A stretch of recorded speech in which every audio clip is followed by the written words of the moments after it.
그래서 제가 작년인가 재작년인가 이웃을 믿지 말라, 친구를 믿지 말라 라고 이 본문을 가지고 설교했습니다.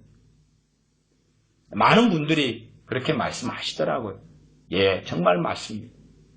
내 좋은 마음으로 크리스천이기 때문에 믿어보려고. 그래서 저 A라는 집사님이 정말 지금 아파트 잔금을 치르는데 부족하다고, 그 돈 나올 때가 있다고, 집사님 돈 있으면 5천만 원만 좀 잠깐 한 두어 달 융통해 주세요. 그리고 융통 받아서 입 닫고 도망가더라고. 그리고 잡았는데 문제는 이제 은행 거래를 통해서 했으면 서류가 자료가 남아있단 말이에요. 그래서 법적으로 소송을 가고 어떻게 할 여지가 있는데 빼가지고 현찰 5천만 원 달라서 현찰로 줬어요. 증거가 안 남아버리는 거예요. 증거가 안 나와버려요. 또 교회 집사님한테 그걸 서류를 받았다, 차용증을 받고 안 했어요. 믿으니까. 그래가지고 비극적인 일을 경험하죠. 그런 비극적인 경험의 사례는 너무나 많습니다. 목사님이 교인 돈을 떼먹고 속이고, 장로님이 떼먹고 속이고, 너무 많아요. 그냥 빠진 것이에요. 정말 주님을 좀 사랑하는 사람들은 이 요한 1서의 말씀대로 형제의 사랑을 배우고, 형제의 사랑. 성경을 이해하지 못하는 사람들, 야, 형제 사랑이라 그랬는데, 또 이웃 사랑이라 그랬는데, 심지어 원수를 사랑하라 그랬는데, 그런데 여기는 형제고 이웃이잖아요. 이 예루살렘 거민들, 이 유다 거민들, 형제고 이웃인데, 요한 1서 말씀에서는 형제를 사랑하라, 형제를 사랑함으로 사망에서 생명으로 옮겼느니라 말씀하시는데, 여기는 뭐야 도대체? 이웃을 사랑하라는 것은 레위기에서도 신명기에서도 나온 하나님 말씀인데, 예레미야 선지자는 뭐라고 말하는 거야? 예레미야 선지자를 통하여 하나님께서 예루살렘 거민들에게 말씀하시는 거 아니에요. 유다 거민들에게 말씀하시는 거고, 또한 어느 시대에 어느 기독교인이라고 하는 사람들이 상당히 타락했고 잘못되었다면 또한 그들이 받아야 될 하나님의 말씀이 되죠. 믿었더니, 교회 목사님을 믿었더니, 장로님, 집사님, 성도님을 믿었더니 그 믿음에 배반하지 않더라. 야, 나 기독교인이라 그래서 기독교인과 결혼하려고 맞선 보고 장로님, 권사님, 집사님, 목사님 자식이었어. 야, 저분은 3대째 목사님 가족의 자식이라네. 믿었다 그 말이에요. 그랬더니 역시나 목사님 아들이 성령 충만하고 주님 사랑하고 한 3개월만 대강 연애하고 결혼했는데, 야, 너무 잘했어. 너무 잘해. 기가 막히네. 역시 내 믿음을 끌어줄 그러한 내 모델이고 나의 지도자, 내 가정의 머리고 아내인 나의 머리인 남편이고, 아멘 할렐루야. 너무 하나님 감사합니다. 저는 그런 이야기를 목회하고 크리스찬 살아오면서 유감스럽게 한 번도 들은 적이 없습니다. 역시 장로님 자식이었습니다. 역시 목사님 자식이었습니다. 아니요. 결혼한 다음에 땅을 치고 통곡하면서 저에게 찾아오셨어요. 어떻게 목사님 아들인데, 어떻게 장로님 자식인데, 어떻게 권사님 자식인데, 그리고 시부모 될 권사님 장로님을 만나서 이야기를 결혼하기 전에 들어봤을 때, 이건 기도로 낳은 자식입니다. 하나님께서 주셔서 한 자식이에요. 얼마나 귀한 자식인지 염려하지 말고 아가씨, 내 아들과 결혼해도 돼. 정말 기도로 낳은 자식이야. 기도로 받은 자식은 안 망해. 지금 보기에 어쨌든 교회만 대강 다니는 것 같고, 그 다음에 신앙생활 대강 하는 것 같아도 정말 기도로 낳은 자식이고, 지금도 위에서 얼마나 기도하는지 몰라. 걱정하지 말고 결혼해. 그래서 세례 받았어. 유아 세례도 받았고, 다 했어.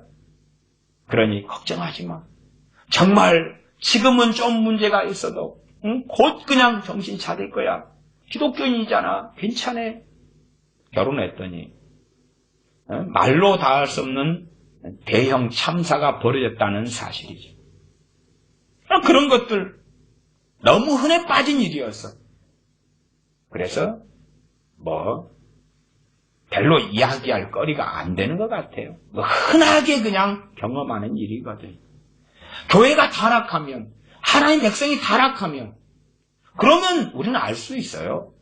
하나님의 심판이 교회에 임박하면 알 수 있어요. 교회 가서 배반당하고, 사기당하고, 상처당하고.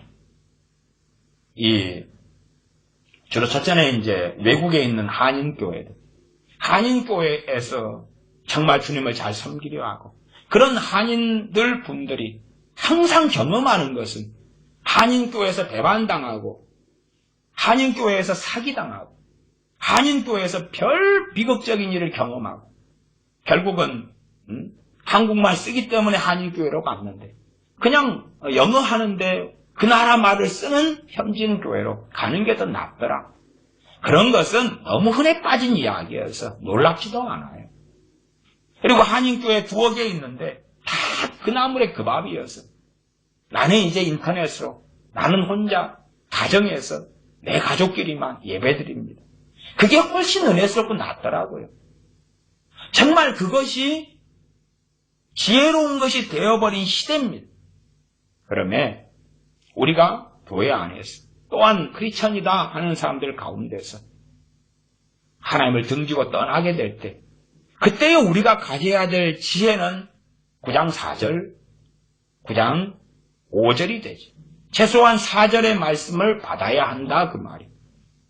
그것이 요한 1서의 말씀과 다르다고 생각하지 마세요. 왜냐하면 고린도전서 5장 말씀대로 교회 안에 악인들이 있지요. 이 악인들은 형제라 일컫는 자들 가운데 이러한 악행을 하는 자들은 누룩인데 내어 쫓아내라.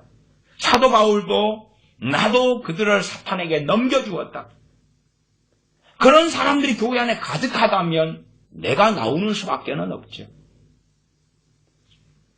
그런 사람들은 형제가 아니에요. 하물며 지금 악행을 하고 있는 정권의 집단들과 또한 김정은이라는 그 악의 축이 어떻게 함께하고 손을 잡을 형제가 되고 사랑하고 기도할 형제 가족이 되겠냐 그 말. 어떻게 그들이 내 이웃이 되겠냐 그 말.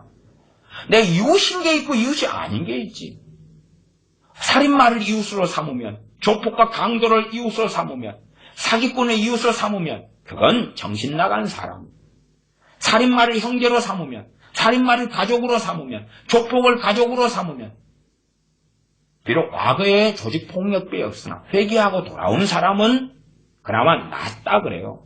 그러나 그런 회개하고 돌아왔다 해도 그래도 살펴야 되는 것은 언제나 과거로 돌아갈 수 있어요. 돌아갈 수 있어요. 술을 알코올 중독 빠졌다가 끊었는데 끊은 지 3년인데 3년 만에 다시 술에 입대고 돌아갈 수 있어요. 마약도 마찬가지예요. 약물 중독도 마찬가지예요. 그러면 조심하고 주의해야 하지. 악인이라고 하는데 악인인데 크리스천이다. 크리스천이라고 하는데 악인이다. 형제도 아니고 이웃도 아니에요. 정말 이상한 이웃사랑, 이상한 원수사랑, 이상한 형제사랑이 퍼져 있어요. 요한일서 말씀에 형제를 사랑하라는 것과 고린도전서 5장에 그 형제라고 하는데 형제가 아닌 악인들의 경우를 성경을 전체로 보면서 잘 구분하고 분별하고 구별해야 할 거 아니냐 그 말이. 그래서 그런 면에서 지금 시대는 에레미야 9장 4절이 상당히 중요한 시대가 되었습니다. 너희는 각기 이웃을 삼가라. 조심하라 그 말이. 조심하라. 경계하라 그 말. 경계하라. 이웃인데 원수도 아니고 이웃인데 삼가라. 그러면 정말 우리는 다 하나님의 백성이고 서로 간에 그냥 똑같은 짓을 해. 괜찮아. 어느 교회는 같은 똥통구덕이라요.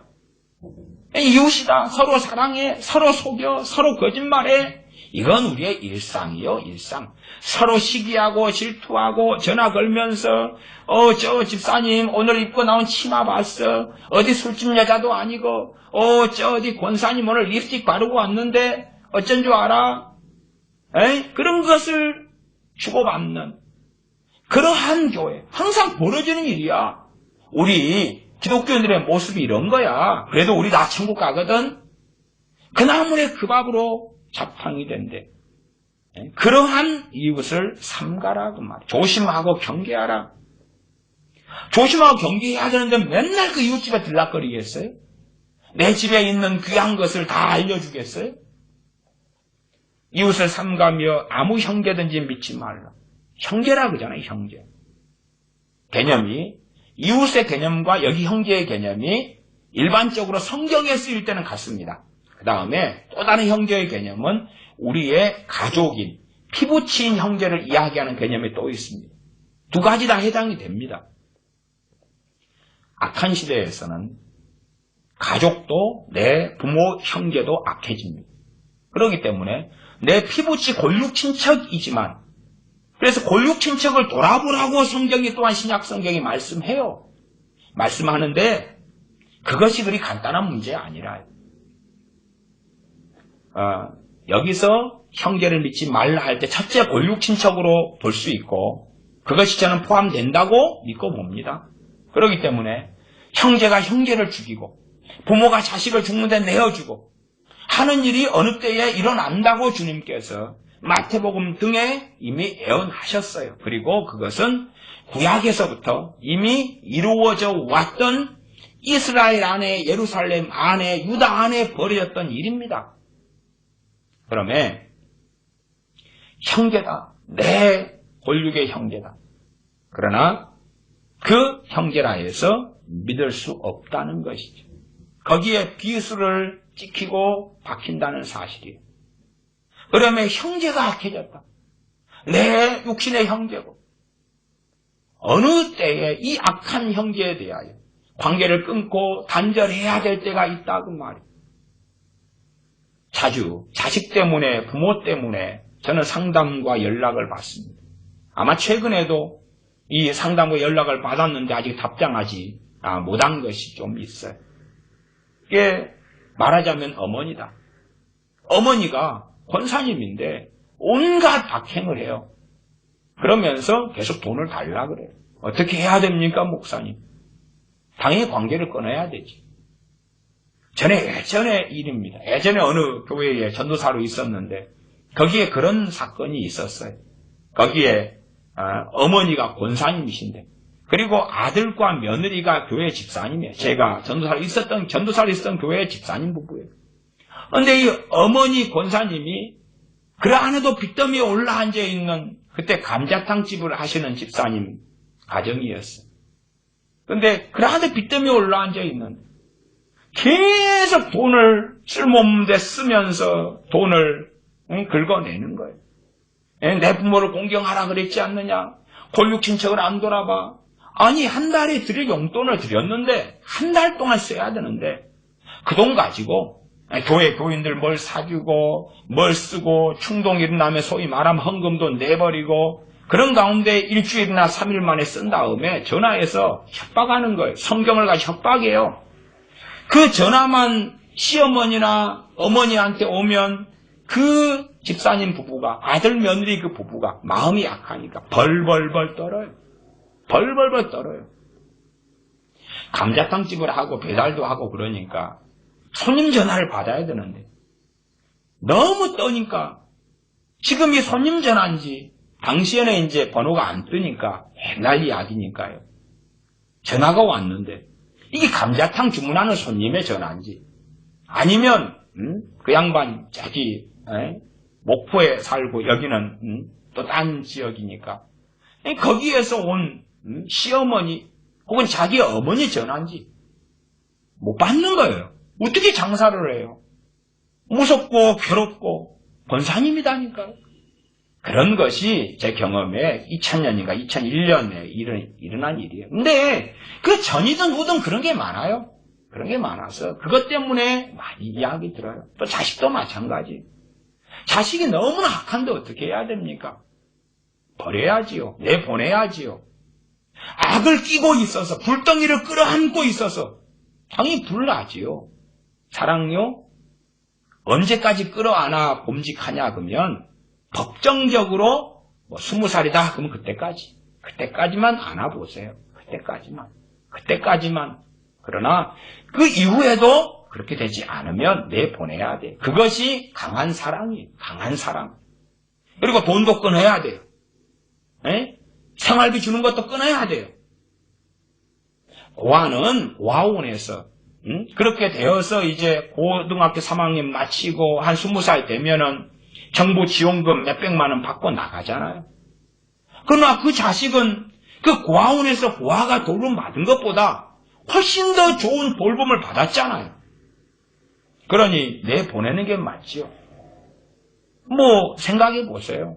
고아를 내보내는 것처럼 정부 지원금의 금액 얼마든가요? 300인가 500만 원인가? 지원금의 금액 정도 줘서 보낼 수도 있겠죠. 물론 그것도 있다면, 물론 그 못돼 먹은 자식이 그 품 안에 있으면서 그 돈 이상을 다 긁어먹었고 온갖 사고는 쳤겠죠. 신앙과 믿음이라는 이름 하에서 그런 못돼 먹은 자식을 끌어안는 게 아니에요. 심지어 부모가 바르게 하나님을 섬긴다 해도 얼마든지 악한 자식이 나와요. 실제로 그래요. 실제로. 성경의 왕들의 족보들을 볼 때도 선한 왕 밑에 악한 왕이 나오고 악한 왕 밑에 선한 왕이 나오고 그런 사례들이 존재한다 그 말. 그러면 인생이란 단순하지 않아요. 더군다나 아무리 부모가 교육을 잘 시켜도요. 자녀가 지내고 보내는 시간은 세상이에요. 학교라는 세상, 정교조 교사라는 세상, 또한 악한 교사, 악한 동무, 악한 친구, 악한 학원, 그 세상이에요. 대부분 보내는 시간, 가정에 돌아온다 해도 가정에서 부모와 엄마와 아빠와 시간 보냅니까? 그러지 않지요. 방에 들어가서 게임하고 인터넷하고 친구와 만나러 나가고 부모가 먹을 것, 용돈, 학교 보내는 것 말고는 함께 공유하는 시간 별로 없어요. 함께 책상, 밥상머리에 앉아서 삼시세끼 같이 먹는 것도 아니고 기껏해야 한 끼나 두 끼나 먹을까요? 점심이야 뭐 따로 먹잖아요. 그러면 어떻게 지금이 빨리빨리 바빠바빠 하는 시대에서 농경사회라면 항상 같이 옥수 따고 감자하고 과거의 학교는 좀 빨리 끝나고 오면은 시간 보내고 함께 밭에서 일하고 그런 시대라면 함께 보는 시간이 좀 더 많지요. 그러나 그런 시대도 아니고 다 바쁘고 빠르고 차로 버스로 자가용으로 그런 시대에서는 생활 반경이 넓어지니까 한가하지 않아요. 한가하지 않아요.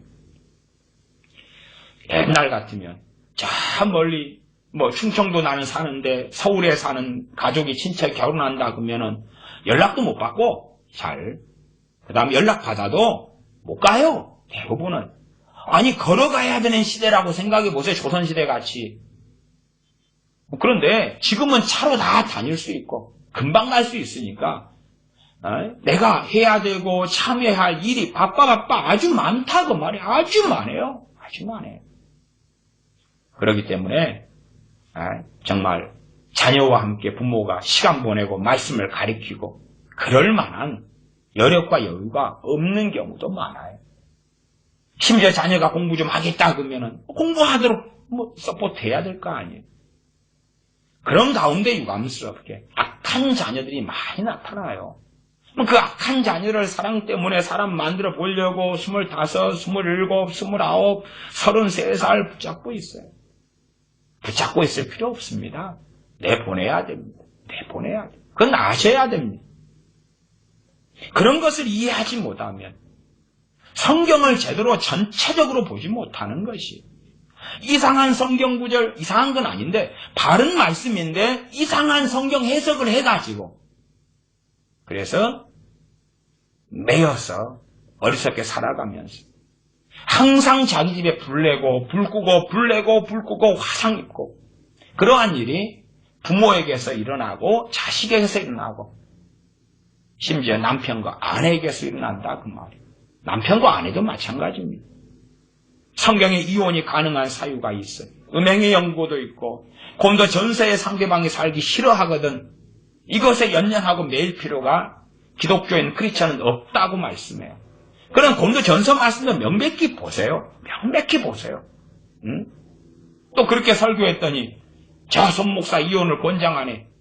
성경을 보시라 그 말. 성경. 예전의 일이 있습니다. 예전의 일이 어느 남자가 자기 아내가 우리 교회 집사님이었어. 교인이었어. 그 남자는 불신자이고 우상 숭배 항상 하는 사람이에요. 근데 자기 마음대로 자기 아내를 이리 끌고 저리 끌고 다니고 싶어요. 그리고 이 남자는 항상 사고를 치는 거예요. 한번 사고 치면 빚 1억. 그러면 이 아내가 이제 집안 살림만 하다가 또 재주가 있으니까 장사를 해요. 몇 년에 걸쳐서 빚을 갚아요. 갚으면 또다시 사고를 쳐요. 다시 빚 1억. 또다시 여자는 돈 벌어서 애 키우면서 빚 갚아야 돼. 그런 삶을 계속 살아온 거예요. 그런데 이제 또 사고를 쳤어요. 그 다음에 네 돈 벌어 갚아. 그랬는데 어쨌든 제가 그 가정사에 관여한 바 있어요. 집사님, 그런 삶을 살면 계속 그리 됩니다. 계속 그리 됩니다. 그러면 그 노예된 삶을 살지 마세요. 하지 말고 가정 살림 지키고 못한다 그러세요. 네가 사고 친 거 네가 다 처리하라 그러세요. 그렇게 했더니 이제 아내가 시키는 대로 일을 안 한다는 거예요. 아니 합리적인 일이면 괜찮지요. 안 한다 그러니까 우리 교회를 쫓아왔어요. 저한테 쫓아왔어요.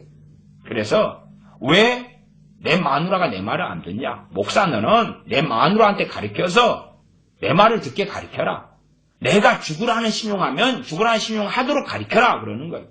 그래서 제가 곤두 전설을 폈어요. 봐봐라, 이혼 사유가 뭔지 아느냐? 살기 싫어하거든. 거기에 매일 필요가 없다. 너 당신이 마누라를 인격적으로 대우하지 않고 너의 노예와 종으로 삼을 때에 이혼 사유가 된다. 이혼 사유가 돼. 이게 하나님의 말씀이야. 끝까지 너를 붙잡고 있는 게 아니야. 정신 차려. 했더니 신라 가져오고 휘발유 가져와서 이 예배당에 찌끄러버리고 불질러버린다 그러더라고. 그리고 나갔어요. 그래도 감사하게 그 양반이 저한테 세례받았고 우리 교회 집사님이 되었어요. 해피엔딩한 결과입니다만은 그 사이에 몇 년 동안은 우여곡절은 아주 많아요. 제가 설교할 때마다 그런 간증과 예전은 그래도 좋게 풀렸기 때문에 간혹 해왔습니다. 그런데 전세 이혼 사유를 들이대니까 휘발유 신나 뿌려서 불질러 버린다 그러더라고요. 제가 뭐라 그랬겠어요? 질러봐. 그래. 마누라 노예 삼지 마. 그렇게 하려고 결혼한 게 아니야. 불질러 버린다 그러더라고요. 성경을 좀 보세요, 크리스찬들은. 이 시대는 점점점 남편이든 아내든 정말 악하게 되는 시대예요. 어떨 때는 품 안에 끌어안고 있으면 불덩이를 밟는 것처럼 차질러져 버린 시대. 정말로 뱀처럼 지혜롭게 비둘기처럼 순결하게 살아가야 돼.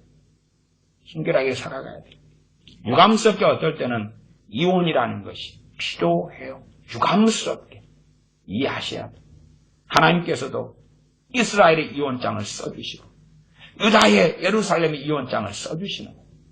그 태초부터 하나님은 사랑이시라 하신 하나님께서 언약을 맺은 그 백성에게, 하나님의 은혜와 약속을 주신 그 백성에게, 하나님의 선택한 그 백성에게 이혼장을 써줘버리는 거예요. 9장 4절로 갑니다. 9장 4절 처음부터 읽어보겠습니다. 너희는 각기 이웃을 삼가며 아무 형제든지 믿지 말라. 형제를 믿지 말라니. 믿어줘야 돼.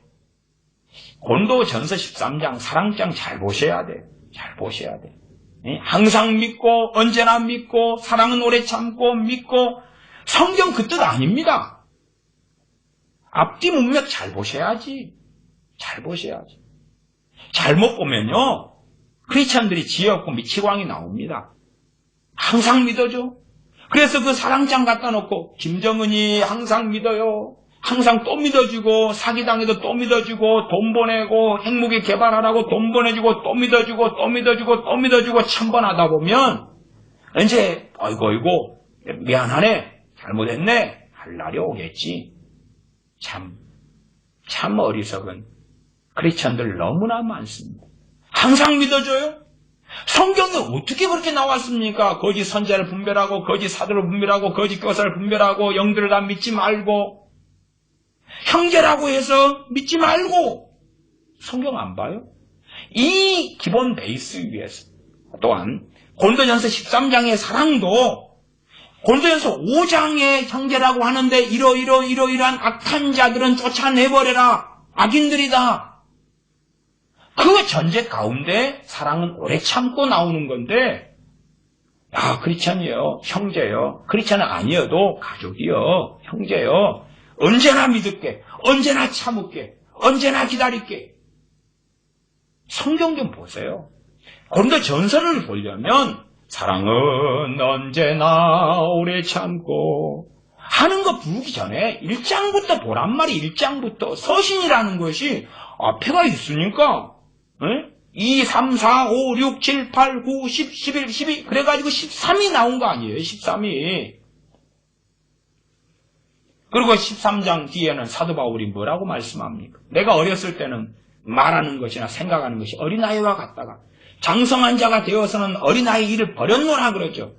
어린아이 특징이 뭡니까? 유괴 잘 당하고 사기 잘 당하고 잘 속고 똥덩어리를 된장이라 그러면 믿고 언제나 믿으려고 하는 게 아이들 아닙니까?